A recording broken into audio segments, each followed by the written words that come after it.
Honourable prime minister of India, आपको पता है जो आज हुआ है मणिपुर में, ये जो 2 बच्चे जो आज मरे हुए हैं अपनी मम्मी के हाथों में, उनके घर में रॉकेट मिसाइल मारा गया था कुकी मिलिटेंट से। आप सुन सकते हो, रॉकेट मिसाइल, और वो भी इंडियन आर्मी कैंप से बस 1 किलोमीटर दूर। What is that Indian army doing? Are they sleeping? Are they sleeping?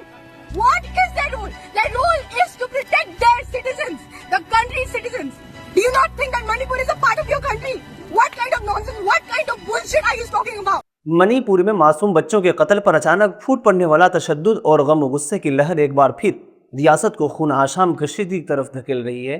मंगल की सुबह सवेरे बिशोपुर जिले के मुइरंग तरवंगलावी इलाके में एक रिहायशी मकान पर होने वाले बम धमाके में 5 साला बच्चा और सिर्फ 6 माह की मासूम बच्ची अपनी वालिदा के साथ सोए हुए जाँ बहक हो गए, जबकि उनकी वालिदा शदीद जख्मी हो गई।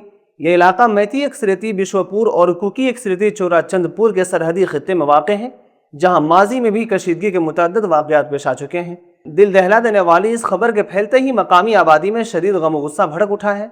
मुश्तइल अफराद ने एहतजाज के दौरान 2 ऑयल टैंकर्स और एक ट्रक को आग लगा दी और बाद अज़ा सेंट्रल फोर्सेस के एक कैंप का रुख किया, जहां कई सरकारी गाड़ियों को नजरआतिश कर दिया गया। सूरत हाल पर काबू पाने के लिए सिक्योरिटी एहलकारों को फायरिंग करना पड़ी, जिसके नतीजे में मुतअद्दिद अफराद जख्मी हुए।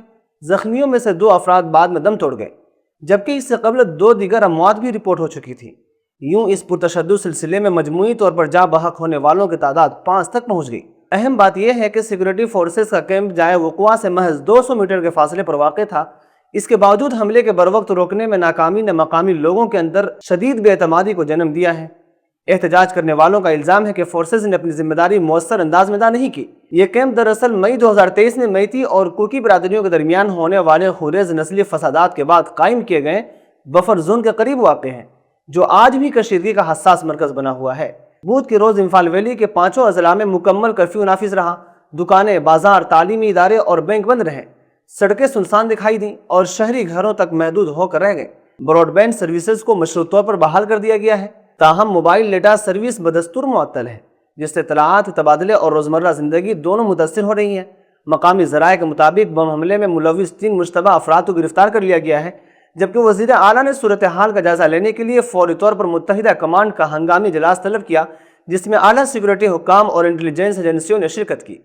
इस अलमनाक वाक़े पर नौजवान माहौलियाती कारकुन लेसी प्रिया कांगोजम ने वज़ीर आज़म नरेंद्र मोदी से जज्बाती अपील करते हुए एक वीडियो पैगाम जारी किया, जिसमें उन्होंने सवाल उठाया कि आया मणिपुर वाकई कौमी तरजीहात में शामिल है या नहीं।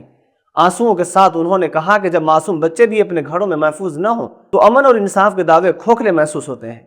उनका कहना था कि मुसलसल खामोशी ने अवाम के जख्मों को मजीद गहरा कर दिया है। यह सानिहा दरअसल मई 2023 से जारी नस्ल तनाज़ा की एक और संगीन और दिलखराश कड़ी है। मासूम बच्चों की हलाकत, उसके बाद होने वाली मजीद मौत, जलती गाड़ियाँ और पूरी इम्फाल वैली में फैला खौफ और तनाव, ये सब इस बात की निशानदेही करते हैं कि मसला अब सिक्योरिटी का नहीं बल्कि एतमाद और हुक्मरानी के बहरान का बन चुका है। अब असल इम्तिहान रियासती और मरकजी हुकूमतों के लिए है। अगर बरवक्त गैर जानिबदार और मौसर इकदाम न किए गए तो चिंगारियाँ दोबारा बड़े पैमाने की बदअमनी को जन्म दे सकती है। अवाम की तवक्को सिर्फ बयानात नहीं बल्कि इंसाफ, तहफ़्फ़ुज़ और देर पामन की अमली ज़मानत है।